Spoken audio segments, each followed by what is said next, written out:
think that's a terrific opportunity, and I'd love to talk to you about it. Yeah, we'll pick up later on that. I'm also Director at Large for the FBI InfraGard Kansas City, which deals with infrastructure protection. And we have, I've worked with Haskell on their continuity of operations plan, and I think that there's some evidence of exclusion of certain community groups from Yes. that roundtable that is of concern to me, that probably goes beyond the scope of the local neighborhood association. A few years ago, the city did take a stand on residences in neighborhood zoned for single-family residences, that they could not have more than 3 unrelated people. That's correct.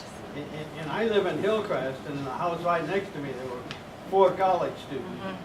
And one of my neighbors fortunately talked to the city, and well, it took a little while, but they cleared that up. And I think that's a very important policy. And it's apparently helped, and as far as I know, it's still firmly in place. Yes, it is, and Brian Jimenez is kind of the point person at the City Code Enforcement Office, and Brian is terrific. If you call him, he will call you back and I think do what he can to help. So, yes? Do you know who's going to replace you? I do not. That decision has not been made. Our election is in December, so if anybody's interested, it's an edifying experience. Paul? I live in housing authority property. How would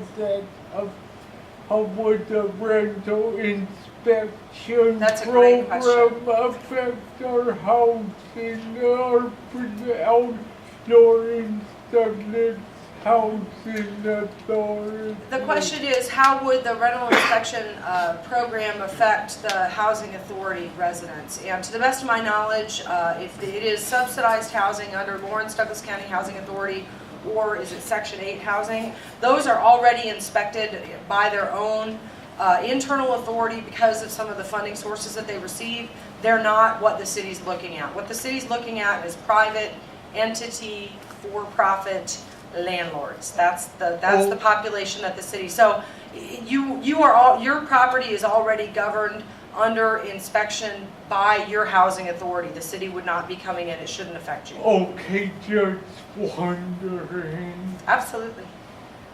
Betty? Laura, I think one of the issues of the value of the rental registration, and I know it came up with the single-family zoning, is that we have no way of knowing who is living anywhere in town. Right. There's no baseline list. Were we to have a national disaster here. And one of the roadblocks we ran into was the privacy issue. And there are ways to get around it, but I don't think any of those were, that the police could maintain a list that was not put out to the public, so that if we did have, at least we could help identify where people were. I know that the lack of a baseline list of who owns what, really, because we have a lot of absentee landlords that don't live in this community, but maybe have property managers or casual or informal relationships with tenants to tend to stuff, makes it very difficult. You can't really define and solve a problem until you know the scope of it, and we don't really know the scope of it. So that's the registration part of the ordinance that's being proposed. Yeah. When the microburst hit East Lawrence, the East Lawrence Safety Network, which had been formed together with the Neighborhood Association, did a spectacular job of going to every address in the neighborhood, knocking on doors and saying, are you okay, what do you need, and giving people the help they needed, right down to a family whose house was cut in half by a huge tree, and about 30 people hand carried their possessions and moved them to another location in 3 hours. Wow. That's great to know. It's one of the things about neighborhoods that affords us so much resiliency if we can nurture and sustain them. Life isn't getting any less scary and risky, it seems. So I think we really have to pay attention to the value that exists in the people that live right around you. Any other questions? I just have a comment. I hope Lawrence is not near that point. My observation traveling across America and knowing something about the communities in which I travel, they look to get unmanageable at about 90,000 population. And we're right there. And I hope that's not happening. I used to think that the squeaky wheel got the oil, and then I have another phrase in my head, that gold rules. And that's very evident here, except the squeaky wheels no longer get the oil. I squeaked about one matter with letters every spring to somebody in the city. Finally got a little action, but not what I wanted. And they're clearly at fault, and they will not repair my curbs.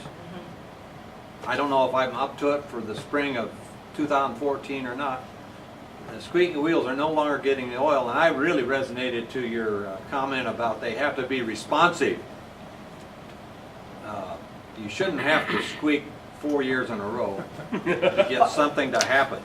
I have been kind of a lone wolf squeaky wheel for a long time in this community, and land really afforded me the opportunity to see the value of not squeaking alone.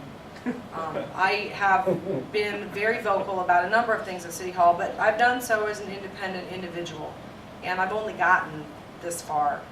When I got up and spoke last week and was able to ask how many people in the audience this evening are here because they care about the safety and accessibility of Lawrence sidewalks, and more than 3/4 of the people in the City Commission chambers raised their hand, the mayor looked up and actually made eye contact with me. That's the first time that's happened in about 6 months. So individual efforts, as noble as they may be, are not really going to get us where we need to go. We together is how we're going to make stuff happen for the betterment of the whole. And so I had to be beaten over the head with that, but I truly have come to believe it. Made an observation, and I think your list about accountability sort of hit the nail on the head.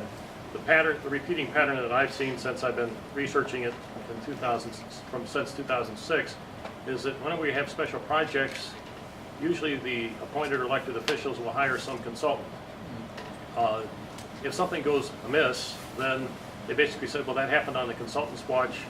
I'm not accountable. And I think that's what I call the art of plausible deniability. Yeah. Now, I noticed you have an MPA. Is that from Iowa or from? It's from KU. I graduated from KU's MPA program last May. Okay.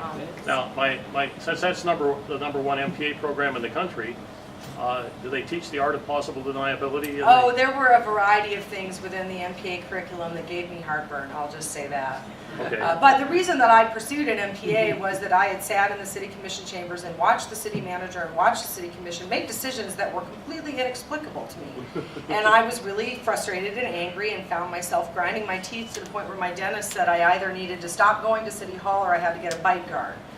And I decided to go and find out what they learned and how they came to the conclusions. That was really what led me into the MPA program. I'm not working in city management. I work as an environmental scientist. I did it entirely because of that very thing. Well, how is it that they come to these conclusions? I learned a lot. It was very helpful. Okay. So, Thanks for sharing. yep, absolutely. Well, thank you all so much for the incredible attention and great questions and conversations. What's your